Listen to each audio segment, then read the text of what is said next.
Hello students, welcome in online agriculture E platform. आज अपने start करते हैं सीरियल क्रॉप्स, अनाज वाली फसलें। सीरियल क्रॉप में सबसे पहले अपने व्हीट स्टार्ट करेंगे, गेहूं स्टार्ट करेंगे। लेकिन उससे पहले अपने बात कर लेते हैं कि सीरियल वर्ड कहां से आया और सीरियल का मीन्स क्या होता है। अनाज शब्द की उत्पत्ति कहां से हुई है और इसका मीन्स क्या होता है। देखो भाई, सीरियल शब्द है वो रोमन भाषा का शब्द है। कौन सी भाषा का? रोमन। जो सीरीज से बना हुआ है, जिसका मतलब होता है गॉडेज ऑफ ग्रेन्स, यानी दानों की देवी। ये तो है शब्द का अर्थ। वहीं पे अपने बात करें जो सीरियल शब्द है, इसका मतलब क्या है, अनाज का अर्थ क्या होता है। देखिए स्टूडेंट, अनाज ग्रेमिनी के या पोएसी के एक ही बात है। ग्रेमिनी या पोएसी के वो सदस्य होते हैं जिनके ग्रेन्स यानी दाने कार्बोहाइड्रेट के उच्च स्रोत होते हैं और जिसका उपयोग हम खाद्यान्न के रूप में करते हैं। ठीक है, फूड ग्रेन के रूप में करते हैं। तो उसे हम क्या बोलते हैं? सीरियल्स, अनाज बोलते हैं।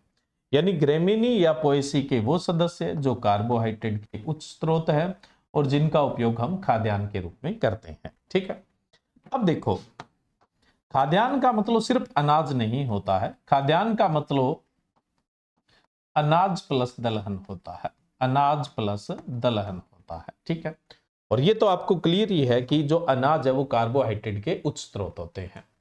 अगर हम बात करें कि अनाजों में कार्बोहाइड्रेट कंटेंट कितना होता है, तो 60 से 80% कार्बोहाइड्रेट कंटेंट होता है। वहीं पे अगर हम सबसे ज्यादा कार्बोहाइड्रेट की बात करें तो सबसे ज्यादा कार्बोहाइड्रेट धान में होता है। कितना होता है? 78% होता है। सबसे ज्यादा कार्बोहाइड्रेट कंटेंट है वो धान में होता है। अब जब से मिलेट का यानी कदन का जमाना चला है, चलने का मतलब ये नहीं कि अभी चले हैं, ये चले तो बहुत पहले ही है, लेकिन आजकल इनकी इंपॉर्टेंस बढ़ गई है। तो जब से मिलेट की बात स्टार्ट हुई है, तब से दो तीन आपके ऐसे अनाज जुड़ गए हैं जो ग्रेमिनी से बिलोंग नहीं करते। इसका मतलब वो इस परिभाषा को पूरा नहीं करते हैं। जैसे मैं बात करूं, एक तो आप पढ़ते हैं बकवीट, है ना। बकवीट, बकवीट का मतलब होता है लोकल में कुट्टू कहते हैं। अब ये ग्रेमिनी का नहीं है, तो ये पोलीगोनेसी का है। पोलीगोनेसी का है। वहीं पे मैं बात करूं एक अपना जो चौलाई है, वैसे पर्पल चौलाई है, वो ही मिलेट के रूप में काम आता है। बैंगनी चौलाई है। अब चौलाई है वो एमरेंथेसी कुल का है। कौन से कुल का है भाई? एमरेंथेसी कुल का है। और अब तो बथुआ को गुज फुट या जिसको आप चिनोपोडियम बोलते हैं, बथुआ, बथुआ है वो चीनोपोडियेसी का। इसको भी मिलेट में शामिल कर दिया गया, चीनोपोडियेसी। अब ये तीनों जो आपके अनाज है, मिलेट है, मिलेट अनाज ही होते हैं। Millet is a type of cereals. तो अब बकवीट, चौलाई और बथुआ जो है, ये आपके अनाज की परिभाषा को पूर्ण नहीं करते हैं, क्योंकि अनाज की परिभाषा में हम बोलते हैं कि ये किसके सदस्य है जी? ग्रेमिनी के। लेकिन ये तो नहीं है, लेकिन काम अनाज का कर रहे हैं, तो फिर हम इनको क्या बोल देते हैं? झूठे अनाज।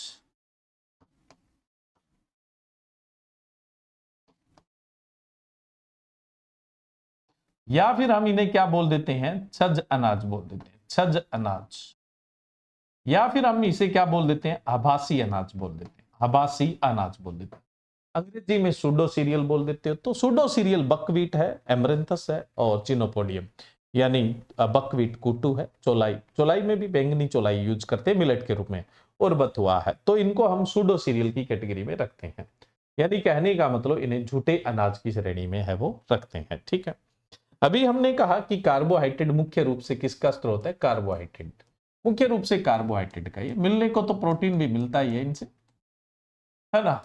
लेकिन प्रोटीन का मुख्य स्रोत आगे पढ़ेंगे दलहन।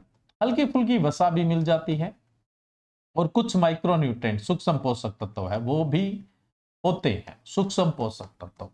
लेकिन ध्यान रहे, जो हमारे मुख्य अनाज है जैसे गेहूं है और चावल है, मक्का, ये मुख्य अनाज है, इनमें सूक्ष्म पोषक तत्वों की कमी होती है ना।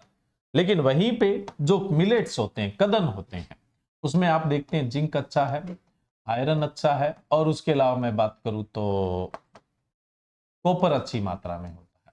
इसीलिए तो कहा जाता है मिलेट कदन है वो ज्यादा न्यूट्रिटिव वैल्यू रखते हैं, ज्यादा पोषक मान रखते हैं। इसीलिए तो आगे हम पढ़ेंगे कि मोटे अनाज को न्यूट्री सीरियल भी कहते हैं, यानी कदन को आप न्यूट्री सीरियल भी कहते हैं। क्या बोलते हैं? न्यूट्री सीरियल, यानी पोषक अनाज भी कहते हैं। पोषक अनाज, पोषक मान अच्छा होता है, मोटा पोषक मान है भाई इनमें, इसलिए इन्हें मोटा अनाज यानी कोर सीरियल, न्यूट्री सीरियल या मिलेट्स के रूप में है वो जाना जाता है। चलिए, यहां तक की तो बात हमारी ठीक है। अब हमारी बात चल रही थी सीरियल्स में। सीरियल कार्बोहाइड्रेट का सोर्स है।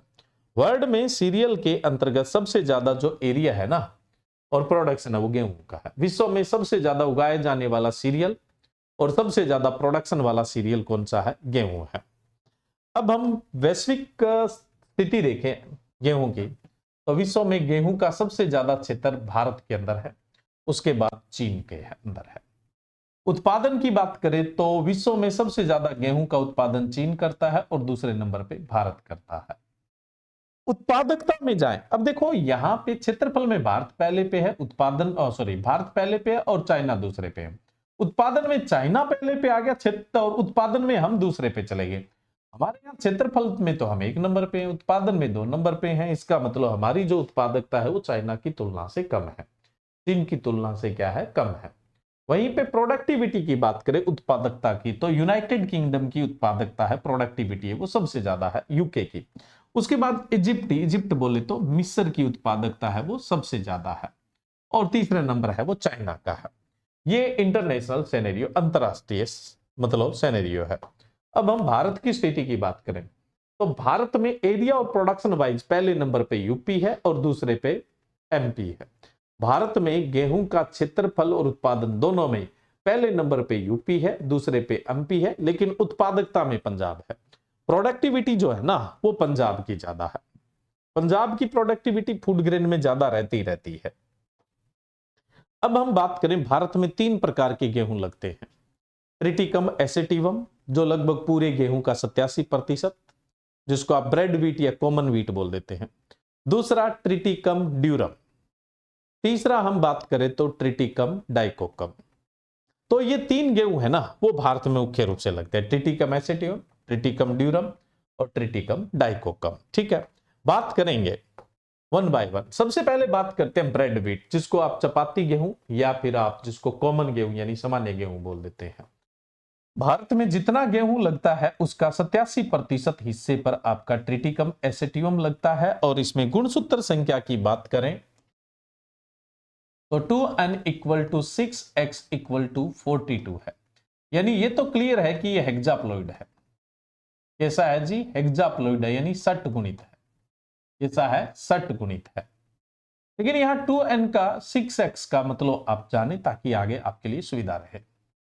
2n जो है वो ये दर्शाता है कि कुल गुणसूत्र कितने हैं, और n दर्शाता है कि हैप्लॉइड क्रोमोसोम कितने, अगुणित।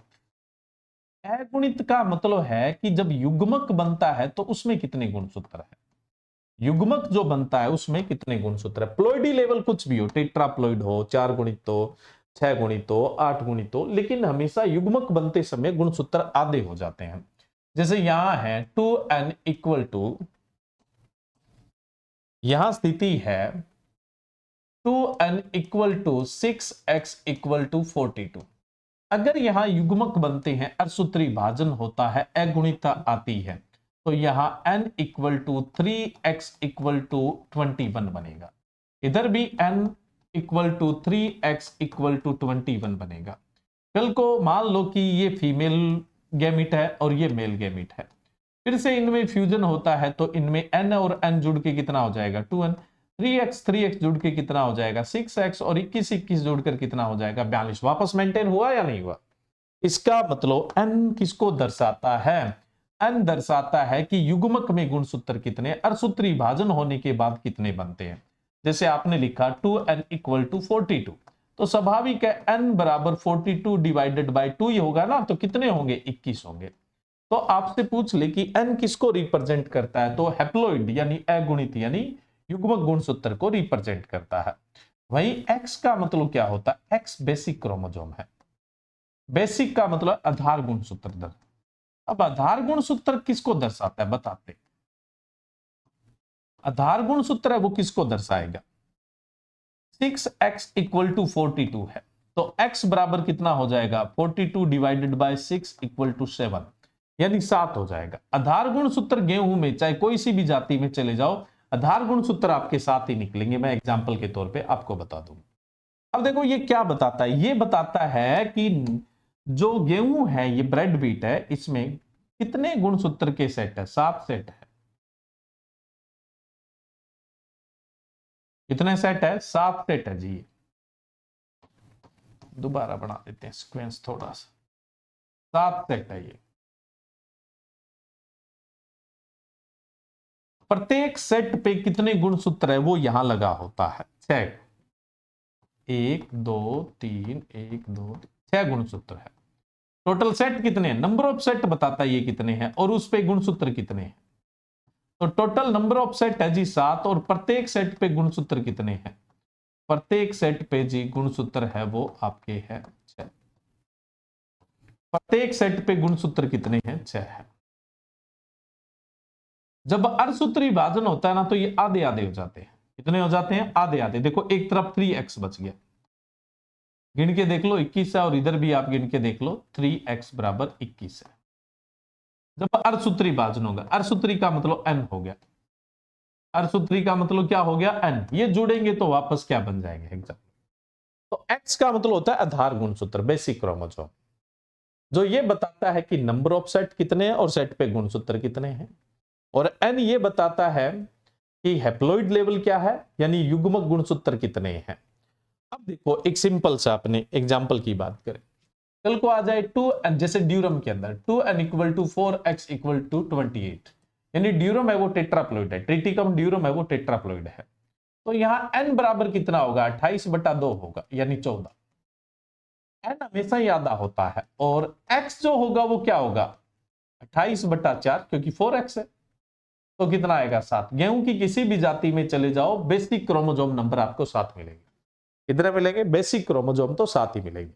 हैप्लॉइड है वो बदलते जाएंगे, अगर हेक्साप्लॉइड है तो 21 है, टेट्राप्लॉइड है तो 14 है, और डिप्लॉइड होगा उसमें कितने होंगे, डिप्लॉइड में 7 होंगे। डिप्लॉइड कोई भी जाति है, जैसे ये डिप्लॉइड है, तो डिप्लॉइड में n और x बराबर होता है, यानी हैप्लॉइड और बेसिक क्रोमोसोम नंबर हमेशा ही क्या होते हैं, बराबर होते हैं। देखो इसमें है ना बराबर, ये चीज भी आपको ध्यान में रखनी है। क्लियर है स्टूडेंट यहां पे। चलिए अब हम चलते हैं ट्रिटिकम एसेटिवम में।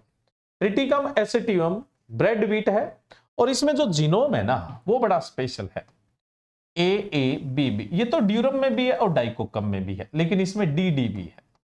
इस DD जीनोम की वजह से इसमें बेकरी की गुणवत्ता है ना, इसी की वजह से इसमें चपाती का गुण है, इसी की वजह से इसकी उपज ज्यादा है, और इसी की वजह से इसका अनुकूलन ज्यादा है, इसी की वजह से इसका अनुकूलन ज्यादा है। अब जो ट्रिटिकम एसेटिवम है, भारत में जो कुल गेहूं लगता है उसका 87% यही लगता है, 87% यही लगता है।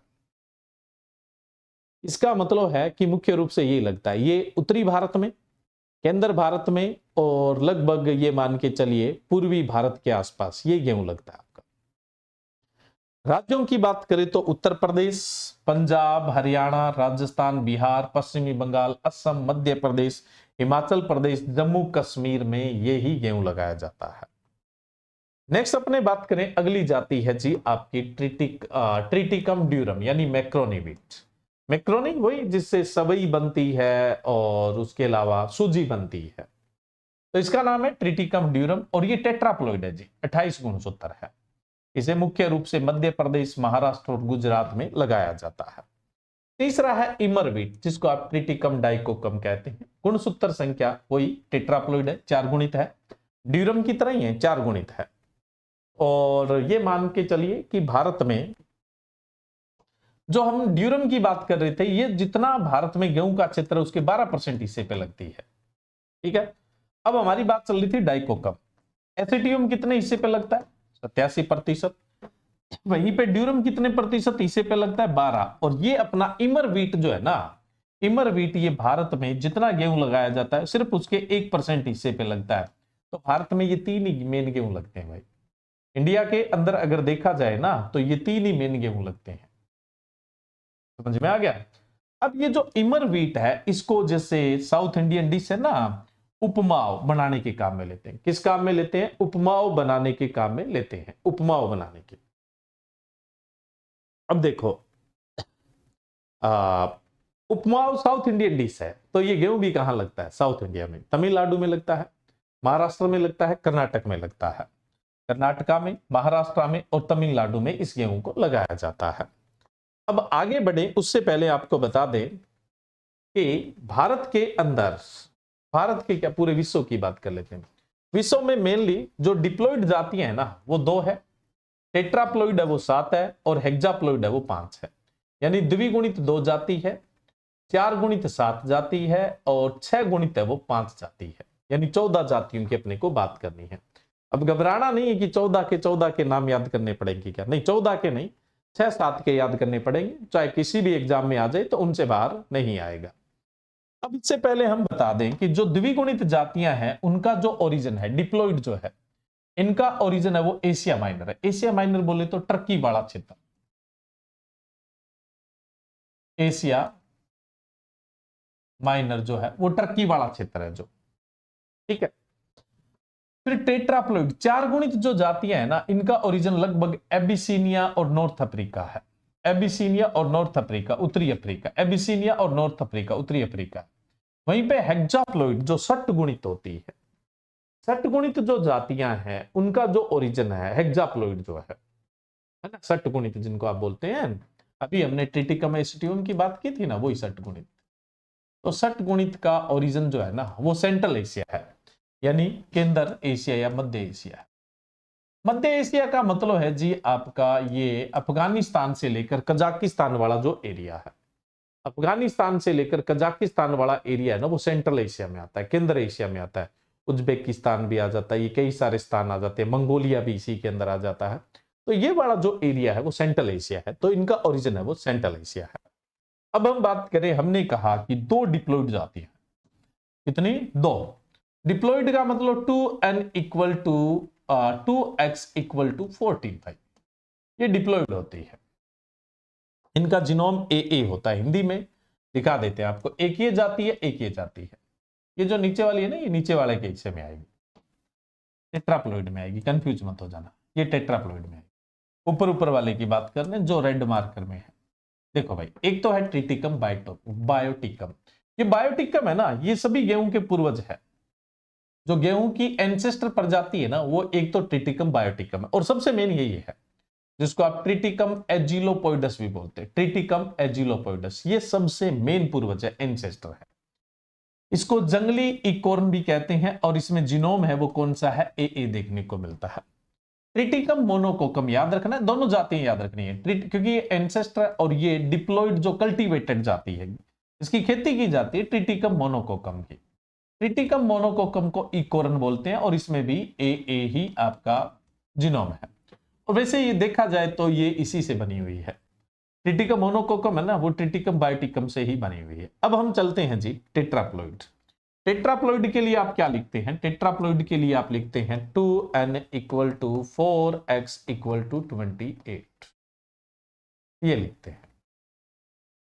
इसमें आता है ट्रिटिकम डाइकोकोइडस, ट्रिटिकम डाइकोकोइडस, ट्रिटिकम डाइकोकोइडस।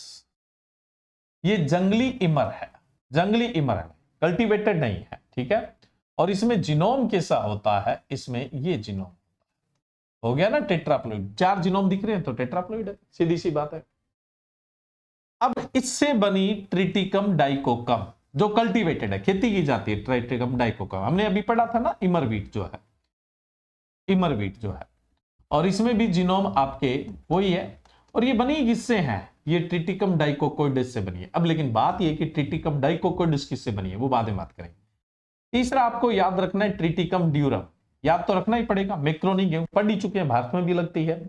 इसमें भी जीनोम कौन सा है? ए जीनोम है, ये जीनोम है।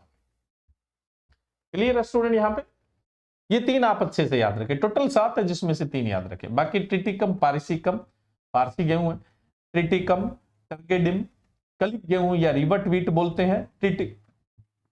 ट्रिटिकम पोलिनिकम पोलिस गेहूं है और ट्रिटिकम टिमोफिवी है।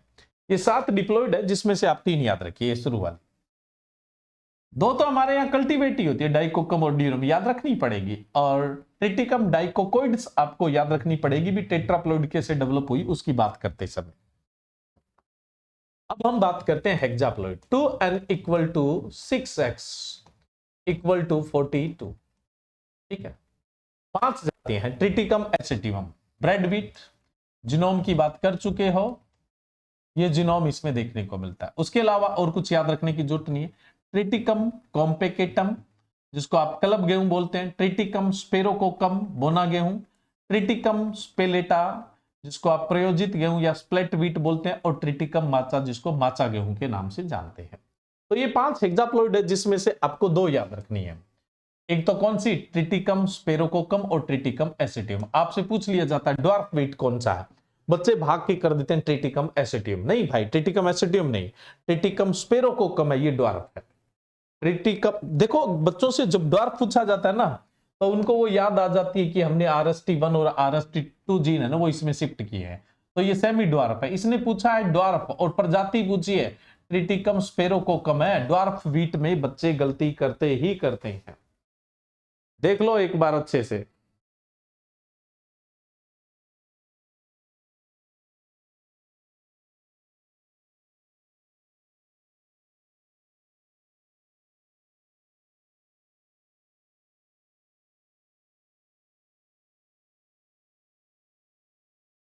चलिए अब देखो, हाँ एक चीज और ध्यान रखना, ये इंडियन ड्वार्फ व्हीट कहलाता है, भारतीय बोना गेहूं कहलाता है। ये भी इंपॉर्टेंट बात है, भारतीय बोना गेहूं कहलाता है। ये भारतीय बोना गेहूं कहलाता है। अब आपको पहले ये बता देते हैं, गेहूं को आगे पढ़े। हमने ये तो पढ़ ही लिया, एसिटियो में वो कितना लगता है 87, ड्यूरो में वो कितना लगता है 12, इमर गेहूं कितना लगता है 1। भारत में तो 3 ही लगती है ये। अब हम बात कर रहे हैं कि जो कल्टीवेटेड है, खेती योग्य डिप्लॉइड कैसे विकसित हुआ है, और खेती योग्य टेट्राप्लॉइड जो 4 गुणित है वो कैसे विकसित हुआ है, और खेती योग्य हेक्साप्लॉइड है वो कैसे विकसित हुआ है ना। पहले इनकी बात कर लेते हैं, फिर अपने कल्टीवेशन के अकॉर्डिंग है वो बात करेंगे। यही थोड़ा सा मुश्किल है जो हम शुरू में डिस्कस कर रहे हैं। चलिए अब हम बात करें सबसे पहले डिप्लॉइड कैसे डेवलप हुआ है।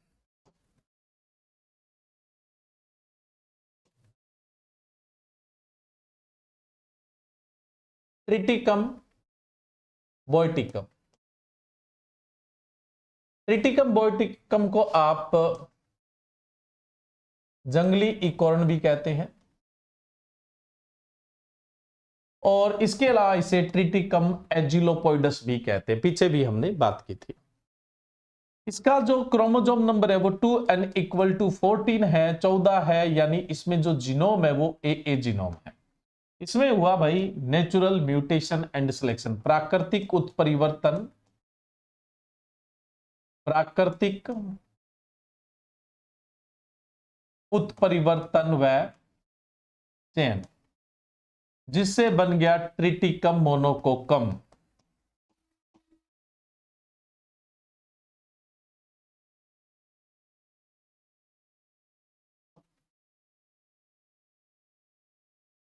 इससे क्या बन गया, ट्रिटिकम मोनोकोकम बन गया, है ना। हमने कहा था ये कल्टीवेटेड है, प्राकृतिक रूप से म्यूटेशन हुआ और अपने आप चयन, यानी ये बना रहा प्रकृति में। तो इसमें क्रोमोसोम नंबर है 14, जीनोम है वो AA जीनोम होता है। तो अब आपसे पूछ ले कि जो डिप्लॉइड कल्टीवेटेड व्हीट है यानी द्विगुणित खेती योग्य गेहूं है, उसका जनक कौन है, तो ट्रिटिकम बायोटिकम है। कौन है, ट्रिटिकम बायोटिकम, ट्रिटिकम बायोटिकम है। ठीक है, चलिए अब इसके बाद मैं बात करूं, ये तो क्लियर है यहां पे ट्रिटिकम बायोटिकम। उसके बाद मैं बात करूं टेट्राप्लॉइड कैसे बना। टेट्राप्लॉइड बना भाई फिर से ट्रिटिकम बायोटिकम तो है ही, वही जंगली इकोरन तो है ही भाई। इसका क्रॉस हुआ एजिलोपस, इंग्लिश में उधर लिखा हुआ है आप देख सकते हैं, मैं हिंदी मीडियम के लिए ही बात कर रहा हूं यहां।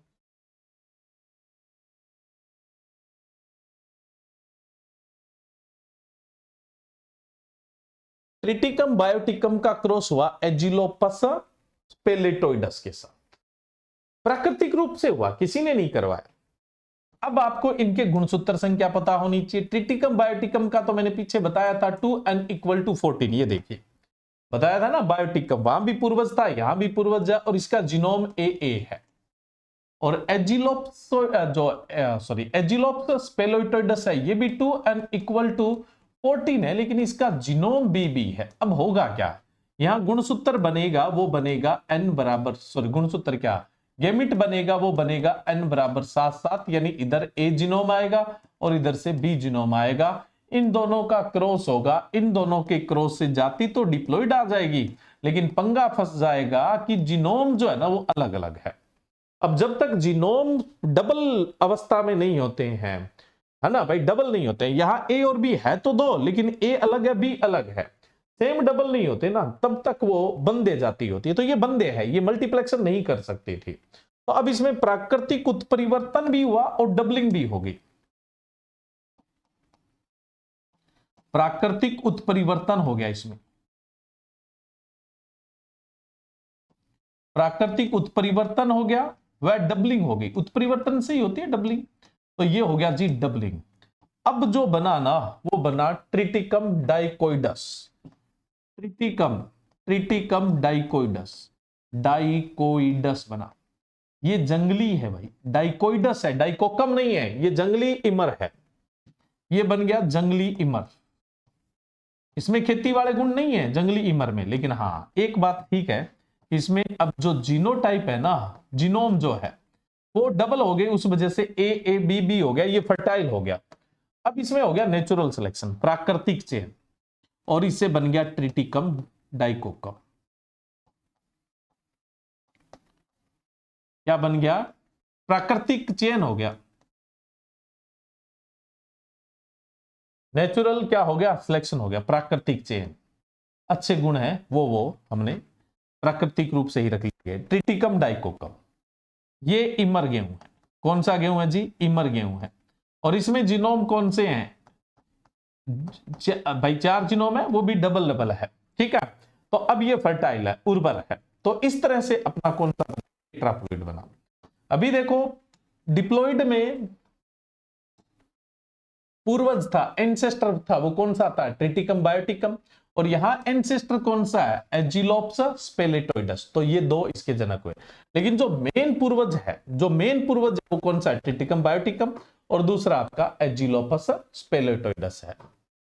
अब हम बात करें हेक्साप्लॉइड कैसे बना, षट गुणित कैसे बना, जैसे ट्रिटिकम एसेटियम है तो वो षट गुणित है, वो कैसे बना, बात तो ये भी है। ये बना जी ट्रिटिकम डाइकोकम, थोड़ा नीचे लिखना पड़ेगा, मार्कर भी थोड़ा पतला कर लेते हैं, ज्यादा लिखना पड़ेगा। ट्रिटिकम डाइकोकम। अब ट्रिटिकम डाइकोकम के जनक आपको याद ही है, जस्ट अभी हमने पढ़े, है ना भाई, जस्ट अभी आप पढ़ रहे हो कि ट्रिटिकम बायोटिकम है और एजिलोप्स स्पेलेटोइडस है।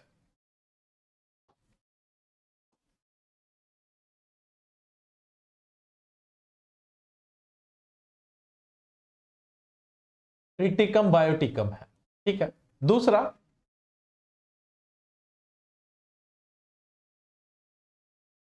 एजिलोपस स्पेलोइडस है, अभी जो आपने पढ़ा है।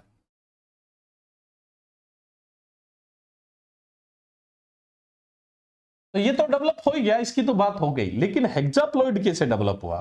हेक्साप्लॉइड डेवलप हुआ, देखो भाई, ट्रिटिकम डाइकोकम है, इसका प्राकृतिक रूप से क्रॉस हुआ एजिलोपस स्क्यूरोसा,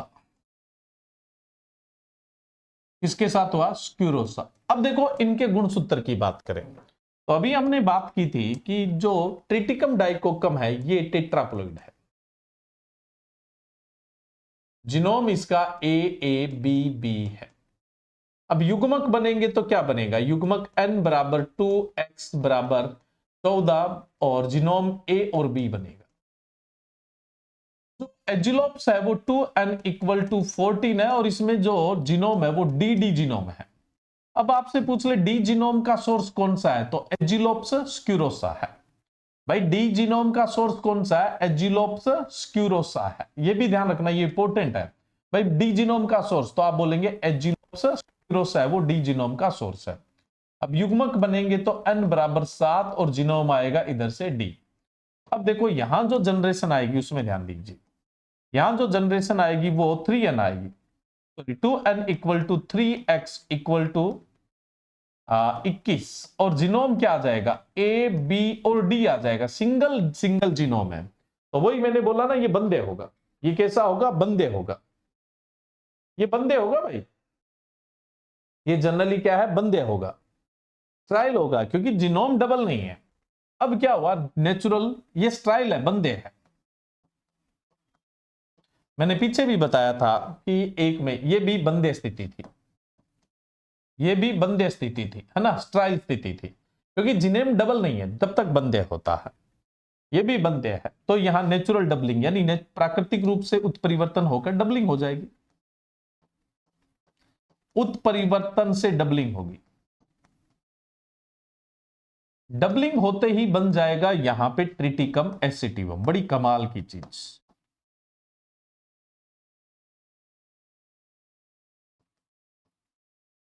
ट्रिटिकम एसिटिवम, ब्रेड वीट या कॉमन वीट।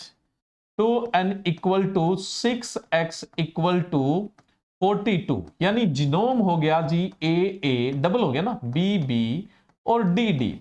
और डी की खास बात बताई, बेकरी का गुण, चपाती का गुण, ज्यादा उपज और ज्यादा अनुकूलता। और ये अपना कल्टीवेटेड है, खेती योग्य। तो हेक्साप्लॉइड है वो ऐसे डेवलप हुआ। डी का सोर्स पूछ ले तो बता दोगे एजिलोप्स स्क्यूरोसा है। अब देखो स्टूडेंट्स, आपसे पूछ ले कि गेहूं का पूर्वज, कहीं ऑप्शन में एक ही चुनने का मौका हो तो ट्रिटिकम बायोटिकम, उसके अलावा अगर प्रोक्सबी वाला ऑप्शन हो, B3 आपको ये स्पीसीज दी हुई है, ट्रिटिकम बायोटिकम, एजिलोप्स स्पेलोइडस और एजिलोप्स स्क्यूरोसा, तो फिर ये तीनों जनक जनक क्या, एंसेस्टर, पूर्वज है। तो ये तीन पूर्वज है, ये अच्छे से आपको ध्यान रखना है, ठीक है।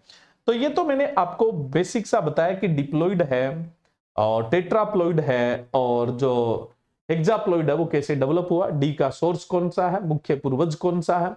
उसके अलावा मैंने आपको यह भी बताया था कि जो इंडियन ड्वार्फ व्हीट है वो किसे कहते हैं, ट्रिटिकम स्पिरोकोकम को कहते हैं, पीछे बता दिया था। ड्वार्फ व्हीट या इंडियन ड्वार्फ व्हीट है वो बता दिया था।